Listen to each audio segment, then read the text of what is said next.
Bengal effect తో తిరుమలలో ఎడతెరిపి లేకుండా వర్షం కురుస్తోంది. భారీగా కురుస్తున్న వర్షాలతో తిరుమలలోని రెండో ఘాట్ రోడ్ లో కొండ చర్యలు విరిగిపడుతున్నాయి.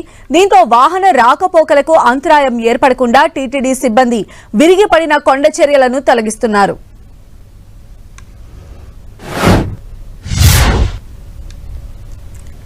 సో మనం విజువల్స్ లో చూడొచ్చు, తిరుమలలో కురుస్తున్నటువంటి భారీ వర్షానికి కొండ చర్యలు విరిగిపడినటువంటి దృశ్యాలు మనకు కనిపిస్తూ ఉన్నాయి. బెంగాల్ ఎఫెక్ట్ తిరుమలలో చాలా స్పష్టంగా కనిపిస్తోంది. ఎడతెరిపి లేకుండా భారీగా వర్షం కురుస్తున్నటువంటి ఈ వర్షంతో తిరుమలలో ఉన్న రెండవ ఘాట్ రోడ్ లో కొండ చర్యలు విరిగిపడుతూ ఉన్నాయి.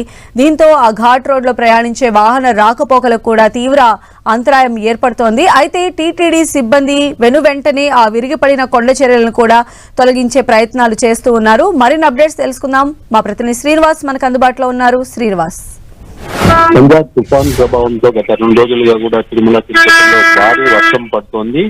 ఏదైతే తిరుమల శ్రీవారి ఆలయం ఉందో అదేవిధంగా ఇతర కళ్యాణకట్ట, అన్నప్రసాదము, పిఆర్ఓ కార్యాలయం ఇవంతా కూడా వర్షం కారణంగా భక్తులు ఇబ్బందులు పడుతున్న పరిస్థితి అయితే నెలకొంది. మరోవైపు తిరుమల రెండవ ఘాట్ రోడ్ లో కూడా అక్కడక్కడ కొండ చర్యలు విరిగి పడుతున్న పరిస్థితి, మట్టి పిల్లలు ఇవన్నీ కూడా పడుతుండడంతో టీటీడీ ఇంజనీరింగ్ విభాగం ఎప్పటికప్పుడు వాటిని జేసీబీల సాయంతో క్లియర్ చేసే పనిలో ఉంది. అంటే ట్రాఫిక్ ఎటువంటి అంతరాయం కలగకుండా కూడా కొన్ని జాగ్రత్తలు తీసుకొని ఎప్పటికప్పుడు వాటిని క్లియర్ చేసే పరిస్థితి అయితే ఉంది. మరోవైపు తిరుమలలో అన్ని జలాశయాలు కూడా నిండిపోయిన పరిస్థితి. దాదాపుగా 95% కొన్ని జలాశయాలు నిండిపోగా మరికొన్ని మాత్రము గోగర్భం డ్యామ్ మాత్రము గేట్లు ఎత్తేసిన పరిస్థితి అయితే ఉంది. ఈ వర్షం ఈ రోజు కూడా ఇదే విధంగా కొనసాగే అవకాశం ఉంది. ఇటు భక్తులకు కూడా టీటీడీ కొన్ని సూచనలు చేస్తుంది. ఎక్కడైతే ప్రమాదాలు జరిగే ఆస్కారం ఉంది ఆ ప్రాంతాల్లో చెట్ల కింద కానీ ఇతర ప్రాంతాల్లో ఉండకుండా సేఫ్ గా ఉండే ప్రాంతాల్లో ఉండాలని కూడా హెచ్చరికలు జారీ చేస్తుంది.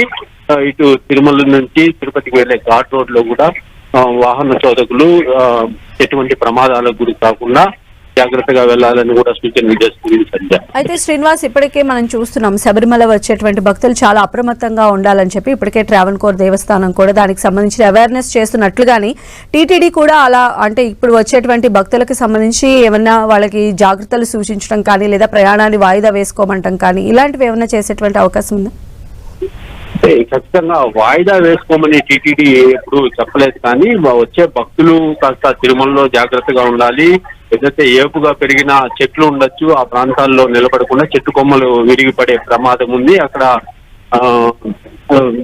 ఉండకుండా జాగ్రత్తగా సేఫ్ ప్లేస్ లో ఉండాలి. అదేవిధంగా ఘాట్ రోడ్ లో కూడా కొండ చర్యలు విరిగిపడే ప్రమాదం ఉంది. ఆ ప్రాంతాల్లో కూడా ఎక్కడికక్కడ నిలబడకుండా వాహనాల్లో వెళ్లేవారు జాగ్రత్తలు తీసుకోవాలి.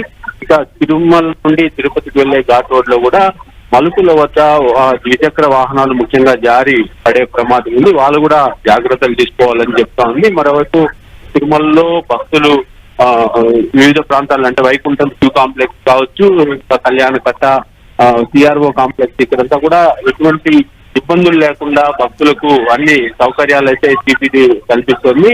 మొత్తం మీద తిరుమలలో ఈ గత 2 రోజులుగా భారీ వర్షాలు నేపథ్యంలో ఇటు టీటీడీ కూడా అప్రమత్తమై భక్తులకు ఎటువంటి ఇబ్బందులు లేకుండా జాగ్రత్తలు తీసుకుంటుంది. రైట్ శ్రీనివాస్.